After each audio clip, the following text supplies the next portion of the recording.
Asambleísta Pereira, ¿cómo está? Buenos días, bienvenido a este espacio. Qué gusto saludarle, buenos días, un abrazo, un saludo para la culta audiencia. Asambleísta, se va a hacer esta gran revisión de lo que ha sido la agenda parlamentaria ya en los próximos días. Usted ha dicho que se priorizarán también leyes que han sido justamente un pedido ciudadano en lo que ha sido las protestas. ¿Cuáles podrían ser unas leyes que sean prioritarias para lo que resta de este periodo hasta lo que será el próximo año? Bueno, efectivamente los escenarios políticos, económicos y sociales del país han cambiado y consecuentemente de aquello toca revisar la agenda que nos hemos planteado, Minga por la Vida, en la Asamblea Nacional. Hay leyes que ya se han aprobado, pero hay otras que todavía están en compás de espera y nos toca priorizar. Recordemos que nosotros, más o menos en la Asamblea Nacional, tendremos unos 600 proyectos de ley.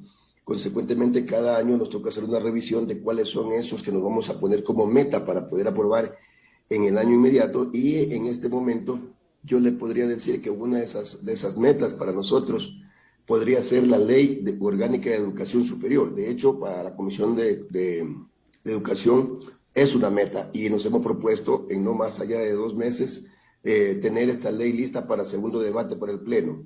Otra ley que me parece muy importante es definir si nos quedamos con el Código Orgánico de la Salud, que ya se rompió el veto presidencial que tenía, o si vamos por una nueva ley orgánica de la salud. Entonces, este es un tema que ahora mismo está en debate, va a entrar a segundo debate, va a entrar al debate final el Código Orgánico de la Salud, y ahí tendremos que como Pleno definir. La educación y salud me parece que son puntos prioritarios en este momento en la Asamblea Nacional.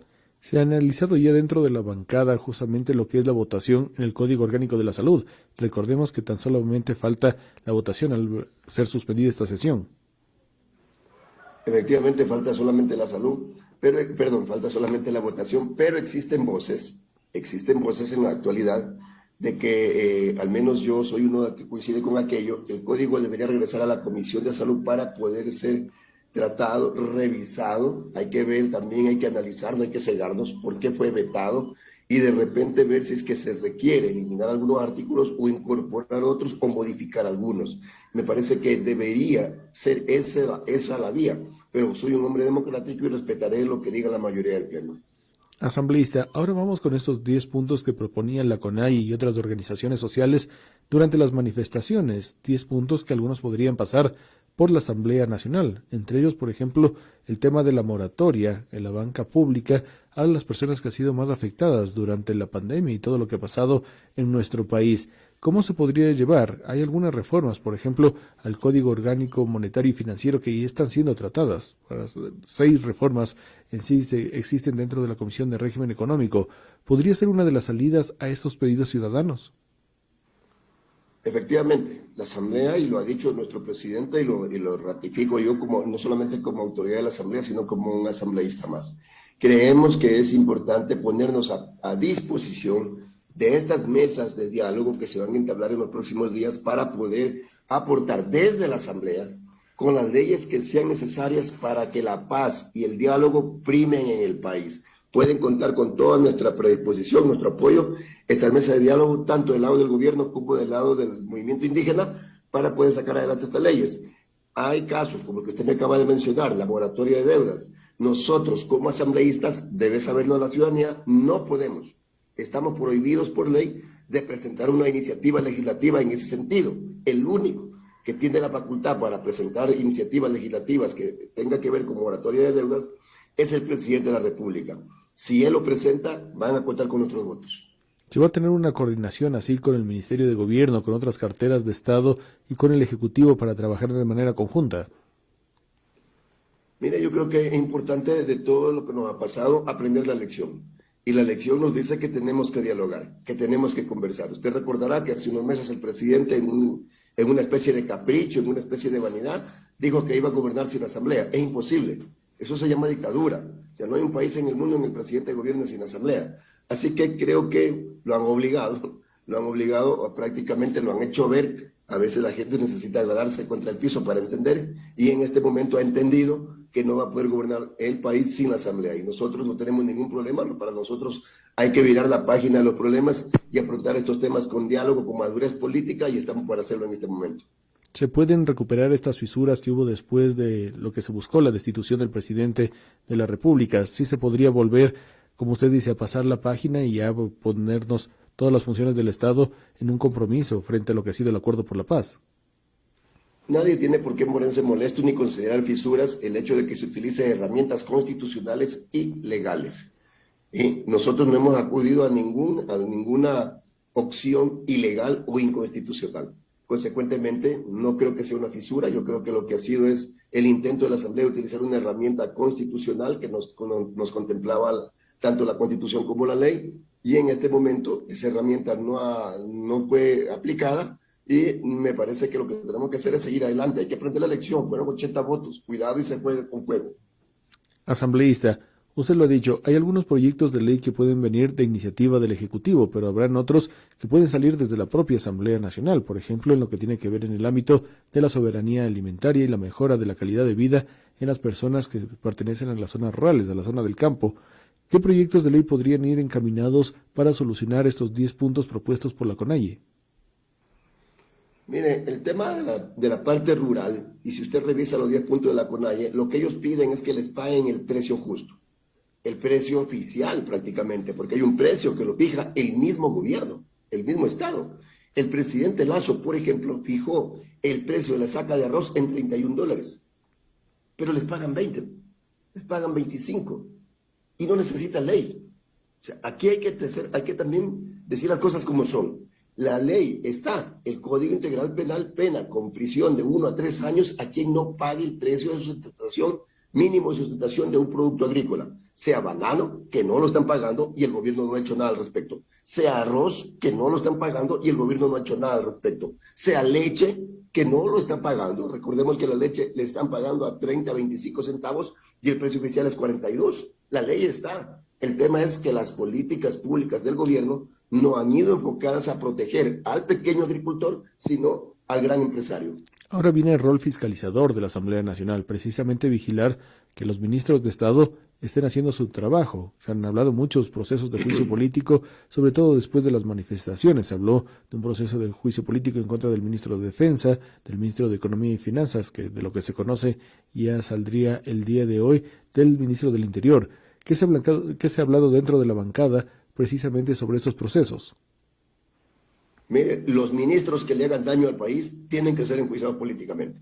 Aquí nadie tiene patente de curso, o para destrozar la economía de los más pobres, o para salir a matar a la gente. Consecuentemente, el ministro de Economía tendrá que responder por el desastre que causó en la economía del país. Un desastre que nos deja sin medicina en los hospitales, sin medicina en los hospitales, sin equipamiento en los hospitales. De hecho, hay cantones en este país que no tienen un hospital ni siquiera básico. Ni siquiera básico. Ahí nomás tenemos el ejemplo de Pedernales, que se ha convertido en el cuento del gallo pelón. Y si no, vayamos a mi provincia, Zaruma, Portobelo, donde sale toneladas de oro y no tienen un hospital. Así que este es un tema desastroso, catastrófico de la economía. Deja disminuyendo el presupuesto para educación. Las universidades ya no saben qué hacerse, pues cada vez es menos lo que reciben para su presupuesto para educación. Por eso es que no se puede tener más cupos en las universidades, por culpa de un ministro que destrozó la economía porque agarró toda la plata que le ingresó al fisco, porque no me digan que no había plata. Recordemos que nos están comprando el petróleo a más de $100 y está presupuestado a 59. Recordemos que nosotros tenemos en este momento una recaudación superior a $1.000 millones respecto del año pasado en el SRI. Recordemos que la gasolina subió a niveles que ya prácticamente se ha denunciado públicamente, no hay subsidio. De ahí más o menos eran $900 millones. Es decir, no deja el gobierno de haber recaudado hasta la fecha por lo menos unos 3.500 millones de dólares. ¿Y sabe lo que hicieron la plata? En lugar de invertirla en seguridad, en salud, en educación, en vivienda, la mandaron al extranjero. Discúlpeme, eso es matar la economía de los ecuatorianos. Ahora, ¿qué se espera con este remesón que vendrá el día de hoy en la tarde del gabinete del presidente Guillermo Lasso? Se habla de una salida del ministro de Transporte y Obras Públicas, se habla de la salida del titular de la CENESID, el día de ayer ya se despidió la ministra de Salud Pública y también la salida del ministro de Economía y Finanzas. Mire, nosotros nos hemos dado cuenta que hay un modus operandi en este gobierno. Y ese modus operandi es que los ministros renuncien para que los reclamos que hay en esos ministerios paren. Ese modus operandi ya lo aplicaron en el Ministerio de Agricultura. Cuando le denunciamos, y ustedes lo saben porque cubrimos esta noticia, a la ministra, la primera ministra que tuvo Agricultura, que no daba pie común en Agricultura, ¿qué hizo? Al siguiente día renunció. Luego vino otro ministro, le denunciamos que la agricultura estaba hecho pedazos, que estaban destrozando el campo. ¿Y qué hizo el otro día? Renunció. Y luego, entonces, espere, viene el otro ministro con el cuento de que espere, que dejen ver cómo estoy. No, discúlpeme, pero aquí no vamos a seguir esperando. La ministra de Salud, por ejemplo, tenía que presentarse hoy al Pleno, para responder por el destrozo de la salud en este país. Y resulta que renuncia y se va. Es buscó lo más fácil. Es un modo operandi, yo ya los conozco. En educación tenemos el mismo problema, los reclamos de que no hay cupo en la universidad, de que incluso se estarían vendiendo los exámenes. Y sin embargo, el secretario de la CNST prefiere dar un paso al costado. Los mismos ministros de Transporte saben muy bien que las carreteras del país se han hecho pedazos. Hecho pedazos. Miren nomás cómo están las carreteras de aquí al oriente, cómo están las carreteras de aquí a la costa, especialmente por la Tacunga, Chimborazo, Colta, hasta llegar a Cumandá. Eso es un desastre, pero prefieren salir corriendo y no solucionar los problemas. Ese es el modo operandi de los ministros de este gobierno. Pero los procesos políticos pueden seguir. ¿Y van a seguir? Saben muy bien los ministros, la ley establece que tienen hasta un año posterior a su salida de responsabilidad. No descartamos que algunos de ellos, como el ministro de Finanzas, los juicios políticos se activen. Asambleísta, ahora quisiera consultarle sobre los temas de Casa Adentro, primera vicepresidencia de la Asamblea Nacional, y hemos tenido justamente, básicamente, un mes para conversar sobre este tema. Se hablaba que desde la bancada rebelde de Pachacutic podría salir el nombre. ¿Qué se ha conversado, qué se ha dialogado sobre este tema?